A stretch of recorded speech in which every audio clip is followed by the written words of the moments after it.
Buenas tardes a todos. Vamos a empezar la sesión de hoy, ¿eh? Que vamos a dedicarla a los pensamientos rumiantes. ¿De acuerdo? ¿Qué es esto de los pensamientos rumiantes dentro del contexto que hemos empezado este trimestre, que era la observación de la propia mente? ¿Mm? Eh, Observar a la mente es una capacidad del ser humano que no tienen otros seres vivos. Es una capacidad muy importante y muy interesante de cara a diluir aspectos psicológicos que generan sufrimiento, pero que desafortunadamente la mayoría de las personas no desarrollan. Lo que suele suceder es que nos identificamos con los pensamientos y entonces pensamos, justamente pensamos, que los pensamientos son la realidad y que nosotros somos lo que pensamos. Bien. ¿Qué sucede cuando esto se produce? Que generamos una identificación tan potente con con los pensamientos que como la mayoría de las veces se dice que hasta del 50 al 70% de los pensamientos que tenemos son pensamientos involuntarios, es decir, que no decidimos pensar eso, en un estado en el cual más que pensar somos pensados. ¿Eh? Entonces, esta situación de total descontrol en la mente nos genera mucho sufrimiento psicológico. Primero, ¿por qué? Porque no sabemos diferenciar lo que es pensar de la realidad. El pensamiento es una interpretación de la realidad. Es un modelo mental que nosotros utilizamos para favorecer nuestra dinámica práctica en la vida y nuestra supervivencia.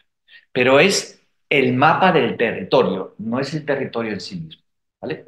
Esto es uno de los primeros contextos que no tenemos claro. Nosotros pensamos que la realidad y el pensamiento es la misma cosa, es que nosotros vemos la realidad a través del pensamiento, ¿no?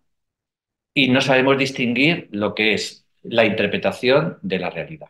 Bien, aunque esto es más complejo, esto es una explicación sencilla, pero, pero nos puede valer para lo que intentamos desarrollar, ¿vale?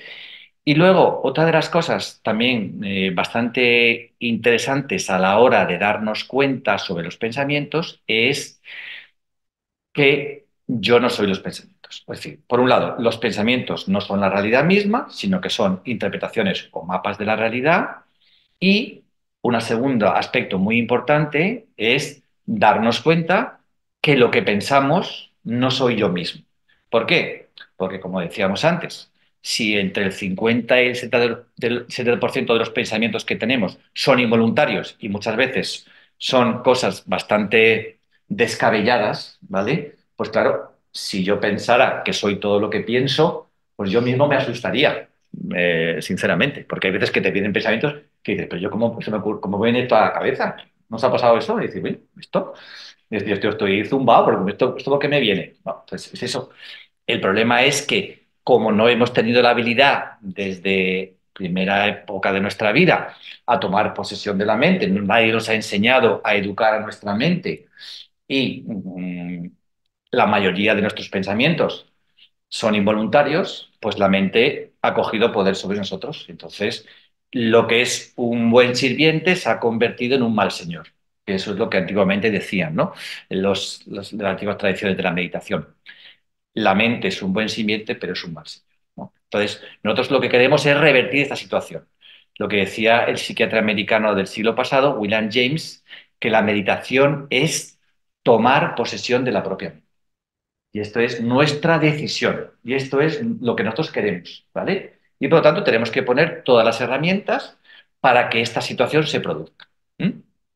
Otra definición buena en este aspecto sobre la meditación es que la meditación es el aprendizaje de convertir lo involuntario en voluntario.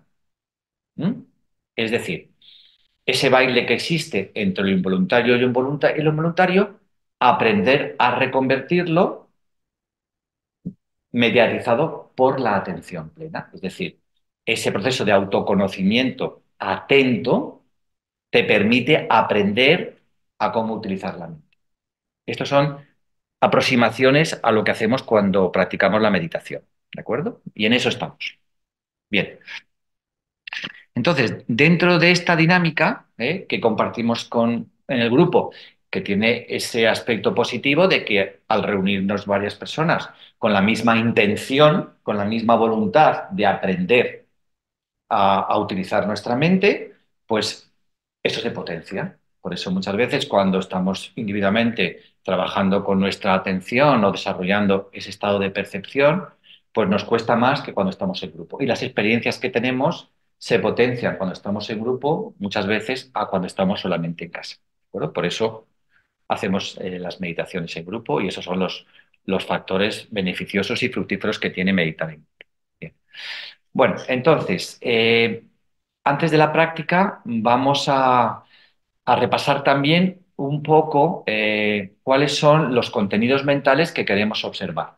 Principalmente, sabéis que los contenidos de la mente, lo que genera la mente y a través de la mente surge en el espacio consciente. ¿Qué es el espacio consciente? Ese darnos cuenta, esa capacidad que tiene el ser humano de darse cuenta de qué es lo que está sucediendo en su propia mente. ¿Mm? Generalmente estos contenidos mentales, también los llamamos objetos mentales, son las sensaciones, los pensamientos y las emociones. Básicamente son esto. Aunque luego esto lo vamos a ir desarrollando y lo vamos a ir ampliando. Las sensaciones, cómo podemos observar las sensaciones y cómo podemos de alguna forma dominar o ser los señores de nuestros contenidos mentales y las sensaciones. Esto principalmente viene a traducirse en lo que llamamos sensaciones aditivas. Puede ser la comida, puede ser el tabaco, puede ser el alcohol, ya sabemos un poco de lo que estamos hablando. Es decir, esa capacidad de automatismo reflejo que funciona en la mente ordinaria de agradable, desagradable, apego, aversión, deseo o rechazo. Así es como funciona la mente. Si nosotros no estamos atentos y no somos conscientes y no somos los dueños de nuestra propia mente, la mente va a actuar rápidamente de manera refleja y va a tener ese tipo de reactividad. ¿Vale? Entonces, el primer aspecto es darnos cuenta. En la comida, darnos cuenta.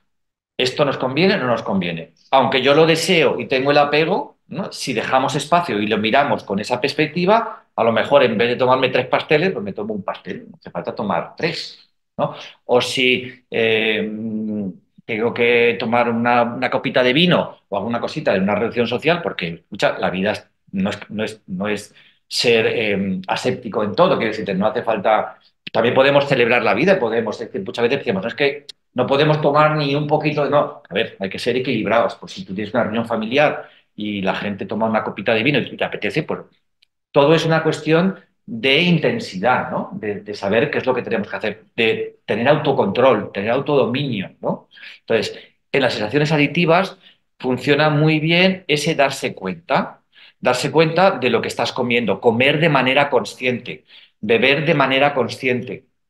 Y cuando tú le das conciencia a ese contenido que genera sensación, ese contenido cambia. El poder que tienen esos contenidos sobre nosotros se diluyen, disminuyen, ¿vale? La reactividad, igual que con los pensamientos involuntarios, también disminuye. Entonces, en el tema de las sensaciones podemos utilizar eso, ¿no? Comer de manera consciente y darnos cuenta de lo voluntario y de lo involuntario. Volvemos otra vez a esa dinámica del aprendizaje, del baile o del combate un poco entre lo involuntario, lo reflejo, y lo que realmente es voluntario, que tiene que ver con la consciencia, que es proceso de autoconocer y de autocuidado. Si yo me doy cuenta que no me conviene tomarme 3 copas de vino o 4, ni 4 o 5 pasteles, pues entonces, ¿qué es una forma de cuidarme? Si yo estoy comiendo conscientemente, podré poner de alguna manera freno o límite a esa reactividad mental, ¿vale? Yo creo que esto de las sensaciones y un poco lo tenemos más o menos claro, ¿vale? Pero hay que ponerlo en práctica. Entonces, como decía, la meditación es sencilla en su contexto, pero no es fácil luego de ponerlo en práctica. Bien, esto con respecto a las sensaciones.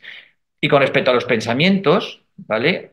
Lo importante es tener en cuenta y ser conscientes de manera muy clara de que el pensamiento es una herramienta de la mente que tiene su orden propio en las cosas prácticas, en las cosas de aprendizaje, pero a nivel psicológico, a nivel de descubrir quién soy yo o mi autoconocimiento profundo, no es la herramienta adecuada para este proceso de indagación. ¿De acuerdo? Vale. ¿Por qué? Porque sabemos y tenemos que darnos cuenta de que los pensamientos, ¿vale? Nosotros los podemos observar. ¿Mm? Que la mayoría de los pensamientos, como hemos dicho antes, entre el 50 y el 70% de los pensamientos son pensamientos involuntarios. Muchos de esos pensamientos son fantasías, imaginaciones y proyecciones y son poco fructíferos o no nos conducen a nada. Por lo tanto, cuando vemos eso y que nosotros podemos observar esa transitoriedad de los pensamientos, tiene que haber alguien detrás de los pensamientos que se dé cuenta. Por lo tanto, mi identidad no puede quedar reflejada en lo que pienso, porque yo me puedo dar cuenta de lo que pienso. ¿Me explico? O sea, que yo soy, en realidad, el que se da cuenta del cambio en los pensamientos y que esos pensamientos son involuntarios y poco fructíferos. Bien, vale. Entonces, yo no soy los pensamientos, ¿vale? Lo experimentamos con la práctica porque los podemos observar y porque esos pensamientos van cambiando. Bien. Y segundo tema muy importante, es lo que decíamos anteriormente. Los pensamientos son modelos de la realidad, son interpretaciones de la realidad, no la realidad misma.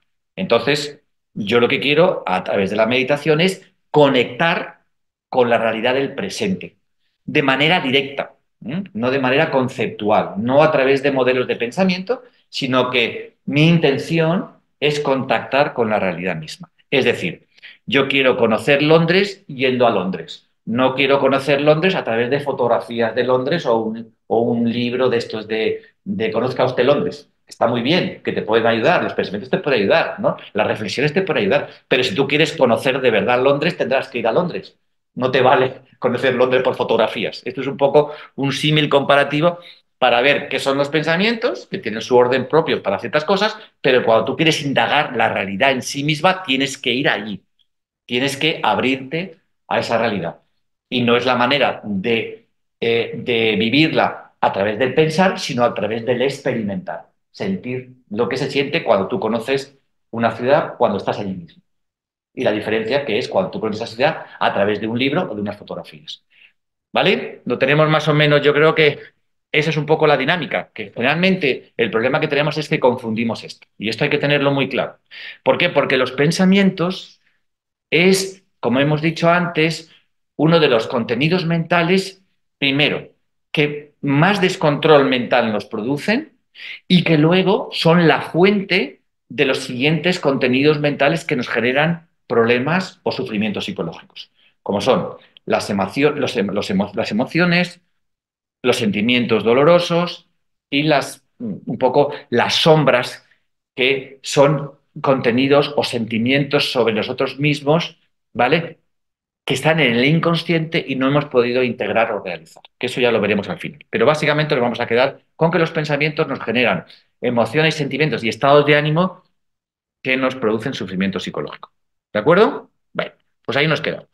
Yo creo que la explicación es bastante por hoy. Y entonces, después de tener claro esto de los pensamientos, vamos a hablar un poco, y es lo que vamos a intentar evocar en la práctica, ¿qué es esto de los pensamientos rumiantes? ¿Qué es esto de las cavilaciones mentales? ¿Qué son esto de los círculos viciosos o esta mente de mono? Pero no la mente de mono solamente esta que desea una cosa, que desea la otra y está continuamente de deseo en deseo o de contenido involuntario en contenido involuntario, fantasía en fantasía. La mente de mono tiene ese aspecto. Yo me refiero a ese pensamiento ya más elaborado que nos genera sufrimiento. Es el darle vueltas a algo, ¿vale? Que empieza con algo, como decíamos, involuntario y acaba siendo voluntario y genera un estado de ánimo de ansiedad continua, de tristeza, de miedo o de ira incluso, ¿vale? Bien, ¿Por qué se generan los pensamientos rumiantes? A mi entender, yo voy a dar una explicación de lo que a mí me ha pasado o me pasa, me puede pasar y cómo lo entiendo yo esto. Generalmente, cuando no tenemos posesión o dominio de nuestra propia mente, se van generando en nosotros pensamientos inconscientes, fantasías, imágenes, ilusiones, ¿vale?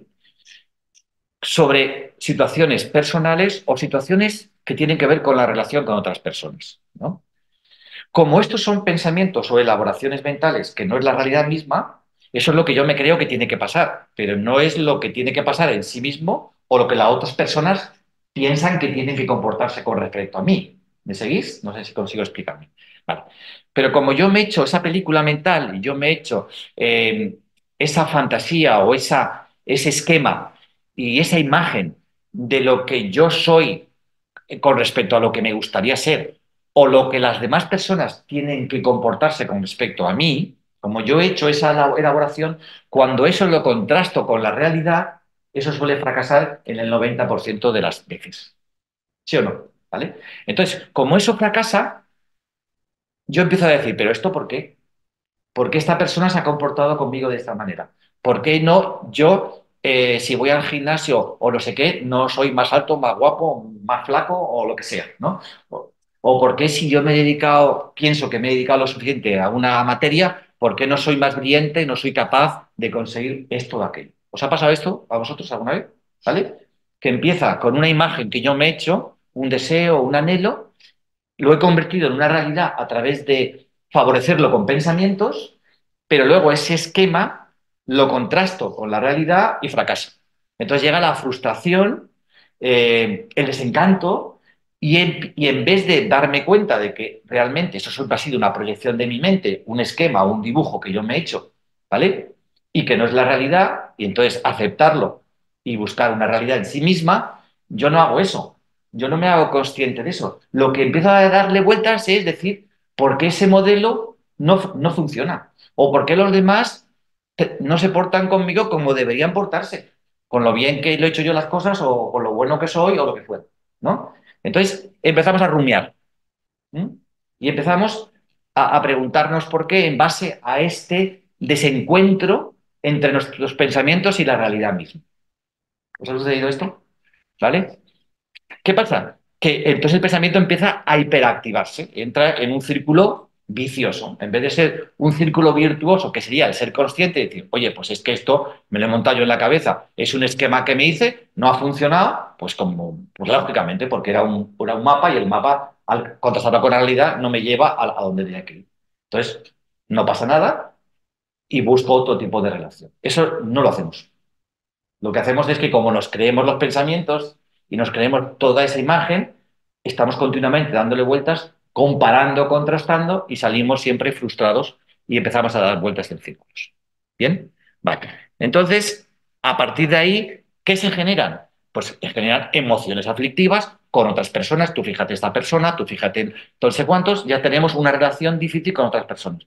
Y luego con nosotros mismos, el mismo proceso de la frustración qué tonto soy, qué malo soy, qué incompetente soy, y empezamos a hacernos daño a nosotros y daños a los demás. ¿Sucede esto o me lo estoy inventando? Parece que sucede, ¿no? ¿Vale? Entonces entramos ahí, en la rumiación. Y es que ya no salimos de ahí. Nos cuesta tanto que ya entramos en bucle y ya nos metemos en complicaciones y en sufrimientos mucho más grandes, malas relaciones, depresión, miedo, ansiedad, etcétera, etcétera. ¿Vale? Entonces, ¿de qué se trata? Se trata de darnos cuenta, porque esto es la meditación, ser conscientes, darnos cuenta de que esto que hemos elaborado simplemente es un esquema mental que nos ha venido bien a nosotros. Nos hemos identificado con ese esquema que nos convenía sobre nosotros mismos y sobre los demás, y luego, claro, al ponerlo en contraste con la realidad, pues el mapa no era acertado. Hemos hecho, pues bueno, es un poco el cuento de la lechera o pues estas metáforas que decimos, ¿no? Hacemos un castillo de naipes y luego resulta que, claro, él llega al aire y lo mueve todo. Y nosotros pensábamos que ese castillo de naipes que nos habíamos imaginado, nos habíamos montado, iba a ser la realidad misma, iba a ser una fortaleza para nosotros. Y resulta que de una fortaleza nada, es una trampa que nos hemos montado a nosotros mismos, ¿vale? Porque nosotros lo que queremos y lo que es eficiente y fructífero es vivir la realidad tal como es, aprender de la realidad como decíamos en la ecuanimidad. Es decir, vivir lo agradable sin apego y vivir lo aflictivo, doloroso sin resistencia. Porque ¿cuántas cosas aprendemos de lo doloroso? El sufrimiento, por otro lado, es una forma de aprender. Si no, nos llevaríamos a los niños a excursiones o al colegio, lo que sea, que muchas veces les tiene un cierto sufrimiento, pero van a aprender. Hay ciertas cosas que no nos gustan, que son fuente de verdadero aprendizaje. ¿Vale? Y tenemos que aprender a aceptarlas para poder afrontarlas. Porque cuando tú afrontas una cosa, la vives, la experimentas, aprendes. Si no, lo que hace es que nos imaginamos y no aprendemos nada. ¿Vale? Entonces, de lo que se trata en la meditación es, al ser conscientes, conseguimos, por un lado, desidentificarnos de lo que no es real, poner los pensamientos en su auténtica realidad y poder descubrir, ¿vale? De manera más neutral, imparcial, objetiva, qué es lo que somos, qué es lo que soy yo, que es el siguiente paso. Bueno, yo creo que con esto es suficiente, le daremos una vueltita, ¿vale? Pero de lo que se trata hoy es de, en la práctica, ¿qué hacemos? Observar. Vamos a generar esa posición de observador, ¿vale? De testigo, lo que se llama la práctica de la conciencia, sin elección, sin preferencia. Voy a observar la realidad sin preferir una cosa o la otra. Voy a permitir, que también se utiliza mucho en meditación, permitir en el espacio de la meditación observar las cosas como son. O sea, las cosas, o sea, hay otro dicho que dice, no vemos las cosas como son, sino como somos nosotros. Entonces tenemos que darnos cuenta de que muchas veces la realidad no es lo que es, sino la vemos como nosotros queremos que sea la realidad. Y tenemos que acercarnos a la realidad de manera más objetiva y más real, no a través de los pensamientos, sino a través de la experiencia directa, que es lo que intentamos con la meditación. ¿Bien? ¿Vale? Bueno, pues vamos a hacer esto hoy. Vamos a hacer la práctica primero como hacemos siempre. Haremos una práctica de serenidad. Vamos a ir experimentando el estado del cuerpo, el estado actual de la mente. Es muy importante darse cuenta. Eso es el aspecto de la conciencia. Eso es cultivar la conciencia a través de la práctica meditativa. Cada cosa que hagamos, ser conscientes, darnos cuenta dónde estamos, cómo lo vivimos, cómo lo sentimos, cómo lo experimentamos, ¿no? No a través de los mapas, no a través de los conceptos, no a través de la comparación, sino aprender a vivir la experiencia en sí misma, de manera directa, que parece fácil de decir, pero nos cuesta muchísimo, porque hacemos justamente siempre lo contrario, ¿vale? Y a partir de ahí vamos a dar de manera intencionada, cada uno en su aspecto de la vida, si tenemos pensamientos rumiantes. El que no tenga pensamientos rumiantes, que descanse en la iluminación. Enhorabuena, ¿no? Pero generalmente, como todos tenemos algo que le damos muchas vueltas y que nos genera sufrimiento, vamos a evocarlo. Y en este campo o en este estado de atención de la meditación, a ver si conseguimos, al mirarlo con esa distancia, encontrar una respuesta, ¿no? O lucidez en nuestro darnos cuenta, ¿no? Porque muchas veces al darnos cuenta de las cosas, pues las cosas cambian. Cuando te das cuenta de verdad, si tú ves que esto es fuego y pones la mano y ves que esto es fuego, pues te quitas la mano. O sea, hay un momento en el cual ese darse cuenta de manera profunda te hace dar un paso en otro sentido. También es verdad que ese darse cuenta y ese paso en otro sentido tiene que ser alimentado. Hay mucha gente que dice, hay veces que puede pasar el discernimiento, lo que se llama un insight tan profundo que ese insight te cambie un hábito. Es posible, pero es difícil. O sea, los insights, ese darse cuenta, tiene que ser continuado y progresivo, porque muchas veces estamos habituados, que yo diría la palabra adicionados, como una adición a unos comportamientos mentales o a una serie de cosas o sensaciones, y no es tan fácil con un solo insight, con un solo vislumbre, cambiar esa dinámica. Y por eso la práctica meditativa tiene que ser continua, ¿vale? Para ir acostumbrando a la mente a través del cerebro, que tiene unos surcos de hábito y comportamiento, a elaborarles cómo tiene que ir, qué es lo que tiene que hacer a través de esa lucidez para que el cerebro cambie su comportamiento. Así es como funciona la mente, no hay otro. ¿De acuerdo? Bueno, pues nada, vamos a empezar la práctica, cada uno elegir un hábito o un pensamiento rumiante que, vamos, que podáis de alguna forma controlar o que os interese, cada uno el suyo, y luego comentamos. Pues vamos allá.